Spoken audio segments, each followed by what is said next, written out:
Salut à tous, bonjour mes amis, salut mes petits loups, j'espère que vous allez bien.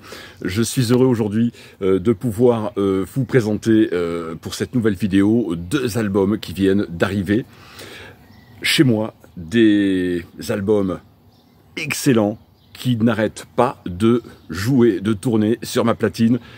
Je me suis dit, c'est l'occasion, j'ai un petit peu de temps, je vais vous montrer tout ça. Alors, on va commencer tout de suite par le premier album. Et je remercie tout de suite, évidemment, Rock Collect, qui nous avait envoyé un petit post sur sa chaîne pour nous dire que cet album était excellent. Elle a même mis un petit message à mon encontre pour me faire comprendre que ça, ben oui, c'est pour toi, Fab, vu les goûts que tu as en matière de hard rock. J'aime le hard rock très mélodique, très bien écrit, intelligemment joué, produit. Eh bien, une bombe vient d'arriver. Je dis bien une bombe vient d'arriver sur la planète. Oui, j'ai changé un petit peu de style, je fais une vidéo debout. Pour une fois, ça change un peu. Je fais toujours des vidéos assis depuis 4-5 ans, donc j'avais envie de tester un peu debout. Voilà, aujourd'hui. Et je vous présente ce groupe. Alors là, je me rapproche un petit peu. The Karma Effect. Alors, quand vous regardez la pochette, déjà, vous avez l'impression que c'est des gars... et même surtout sur l'arrière, hein, où on voit des déserts américains arides, on a l'impression que c'est un groupe US. Eh bien non, c'est un groupe anglais et signé sous le label RH, donc déjà gage de qualité, parce que les mecs produisent et distribuent des groupes comme Rival Sons, enfin en tout cas à l'époque, maintenant ils sont passés chez Atlantic, Temperance Movement, Goodbye June, et là... eh bien, ils ont produit ce nouveau groupe qui s'est formé durant le Covid. Alors, déjà, j'adore la pochette. 5 déjantés rockers qui sortent d'un bar, qui ont bien fait la fête et qui se cassent vers la terre promise. Voilà, le titre de l'album, Promised Land.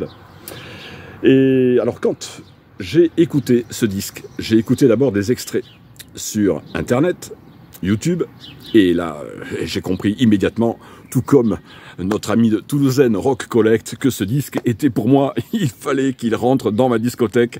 Et là, je peux vous dire que ça tourne et ça tourne, parce que je n'arrive pas à me décrocher de ça. Alors, qu'est-ce que c'est comme hard rock? Ben, c'est très simple. Vous avez aimé Aerosmith, vous aimez Aerosmith, vous aimez, je sais pas moi, Bad Company, vous aimez Black Crowes. Eh bien voilà, les mecs, en fait, ont synthétisé tout ça. Dans leur musique, ils se sont rencontrés durant la période Covid. Je me suis un petit peu informé pour voir un petit peu d'où venait ce groupe. En Angleterre. Et alors, ça sonne américain. Ça sonne complètement américain, bien sûr. Donc, c'est un pur bonheur. Vous avez 10 titres, 10 bombes. C'est pas bien compliqué. Quand un album de ce niveau-là arrive, eh bien, il ne peut que rentrer dans ma discothèque. Ils sont de plus en plus rares, les très très bons albums de hard rock. Et ça sonne, oui, comme je vous dis, très très américain. Si vous aimez encore une fois les Black Crowes, Aerosmith, vous saupoudrez un petit peu tout ça avec du Bad Company, eh bien vous avez ce pur petit bijou hard rock qui, je l'espère, rentrera dans les annales du rock, parce que je peux vous garantir que je n'avais depuis très longtemps écouté un disque aussi bon, depuis Goodbye June, depuis Classless Act. Voilà enfin un nouveau groupe. Encore un grand merci à Rock Collect.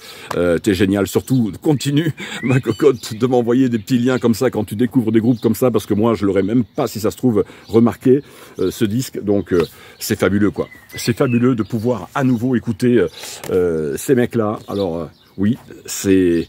Ne cherchez pas l'innovation, il n'y en a aucune, et c'est tant mieux, puisque là nous avons le concentré de ce qui se fait de mieux en matière de rock, hard rock aujourd'hui, et ça se présente sous un disque, évidemment, noir, tout à fait classique et traditionnel. Voilà mes petits loups pour ce premier album que je trouve, mais alors d'un niveau... oh là, la vache. Déjà la pochette est magnifique, somptueuse, mais alors, oui, depuis Classless Act et Goodbye June, je n'avais plus entendu ça. Donc là, bah, ce Promised Land, alors c'est leur deuxième, en plus ils ont sorti un album, un premier album éponyme qui est introuvable. Si je fous la main dessus, croyez-moi, je vous le présenterai immédiatement, mais ça, mes amis, 28 € le disque, foncez quoi, amateur de bon hard rock, pas bourrin, très mélodique, mais alors... des solos de gratte, des rythmiques, basse batterie, enfin, ça vous coupe le souffle, quoi. C'est une bombe atomique, les amis. Voilà pour le premier. Et puis ensuite, je voudrais, évidemment, il vient d'arriver, j'ai été le chercher tout à l'heure, là, sur ma Fnac. Et je l'avais précommandé depuis un bon petit moment, pareil, dans les 25-26 €, une pochette sublime, le dernier album de Slash, mes amis. Le voici avec une pochette magnifique. Alors, ce sont des reprises blues des plus grands standards de Pusher, le Crossroads, le Hoochie Coochie Man, repris par Muddy Waters, par Howlin' Wolf. Vous avez le Living for the City de Stevie Wonder. Vous avez le Papa Was Rolling Stone, repris par les Temptations et écrit par les Barrett Strong et Norman Whitfield à l'époque. Que des reprises de groupes. Et regardez le line-up. Mais regardez le line-up, les gars. Alors, c'est pas compliqué. J'essaie de me mettre ici. Chris Robinson des Black Crowes. Ici, vous allez voir Iggy Pop. Tiens, j'ai pas le retour, j'espère que vous voyez bien, les mecs. Vous allez voir Brian Johnson d'ACDC. Vous allez voir Bertka qui est par là. Vous allez voir encore, qui c'est qu'il y a d'autre? Enfin, il n'y a que des monstres, quoi. Il n'y a que des monstres sur ce disque. Il s'est entouré du gratin. Et oui, les meilleurs... Oui, pardon, Billy F. Gibbons, chanteur de ZZ Top. Il est où, notre ami Billy? Là. Vous le voyez ici. Billy F. Gibbons, regardez-moi ça, quoi. Alors, quand vous avez la chance, aujourd'hui, en 2024, de pouvoir vous procurer un disque qui sonne déjà d'une aussi bien, c'est un import américain, et en plus, avec la touche, la modernité du jeu de Slash, qui reprend des standards du blues, mais aussi mythiques que cela, eh bien, je peux vous dire, les gars, foncez, quoi. Pareil, un album à 27-28 €, je crois, peut-être un peu moins, avec, vous voyez, coin arrondi, pochette, sous-pochette américaine, et je vous laisse voir le petit sticker qui va bien. Vinyle noir, hein, tout à fait traditionnel, voilà. Ici, voici. Donc je vous laisse voir le petit sticker qui indique bien que ce sont des reprises très inspirées de Slash. Et ma foi, bien écoutez, quand on a un disque aussi bon à se mettre sous la dent aujourd'hui, eh bien on fonce dessus. Toujours pas de coupon de téléchargement, il y en a de moins en moins décidément dans les disques. Mais ça, mes amis, ça, pour les amateurs de blues hard rock, foncez les mecs. J'adore la pochette en plus, comme une espèce de bande dessinée. Dessin comme ça magnifique avec des nanas bimbo qui dansent dans les clubs. Alors c'est l'orgie des damnés, hein, c'est le titre de l'album. Voilà, vous avez 12 superbes titres pressés sur 2 disques et le son est excellent. C'est un autre label, hein. Là il joue pas avec les Conspirators, vous l'aurez bien compris. Il prend un autre batteur, un autre bassiste. J'ai pas trop eu le temps de m'attarder dessus puisque là je le fais tourner depuis tout à l'heure. Je suis rentré et j'ai fait la vidéo et j'ai qu'une hâte, c'est de terminer ma vidéo pour aller vite me remettre ça sur la platine et le faire tourner parce qu'avec Karma Effect là, je peux vous dire que heureusement que j'ai pas de voisins parce que les pauvres ils seraient dégoûtés de la vie, quoi. Je vous laisse voilà revoir une dernière fois ces photos. Ça c'est juste magnifique, les gars. Ça vient de sortir, ça tombe aujourd'hui.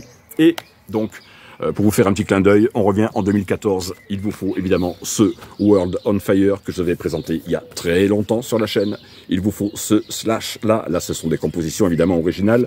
Celui-ci, il est mythique. Il sort en 2014. Il me manque les 2 précédents que je cherche, mais j'attends les rééditions. Ce sont des prix à 3 chiffres sur Discogs comme toujours. Donc, bye bye.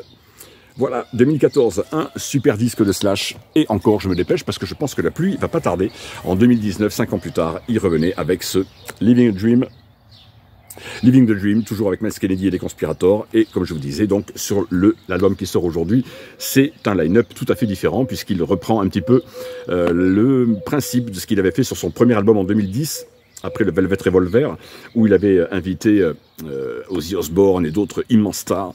Et là, il recommence. Donc, voilà, il vous faut en tout cas ces albums-là. 2019, ça, ce sont de purs bijoux hard rock de Slash. Et le 4, quand même, qui est un petit peu moins bon que les 2 précédents, mais qu'il vous faut quand même. Donc, mes amis, aujourd'hui, il était important de vous présenter, pour moi, en tout cas, il était important de vous présenter, donc, ce Karma Effect et ce dernier album de Slash, reprise blues. C'est 2 bombes qui viennent de tomber, sur notre planète. Voilà les amis, j'espère que ça vous a plu. Surtout, n'hésitez pas à mettre un pouce en l'air. Vous me direz si ça vous a plu que je fasse une vidéo un petit peu debout. Moi, ça m'éclate de changer un petit peu. Donc voilà, vous me direz si ça vous plaît. Comme toujours, donc le pouce, le petit commentaire, même si c'est qu'un petit bonjour, ça fait du bien et c'est ce qui nous permet à nous d'avoir envie de continuer à vous proposer des vidéos. Et mes amis, des albums à 27 € de ce niveau-là, foncez, c'est juste magnifique. Voilà, j'espère que ça vous a plu. Du bon rock, du bon hard rock, du bon blues, comme toujours. Ciao, bye, à bientôt.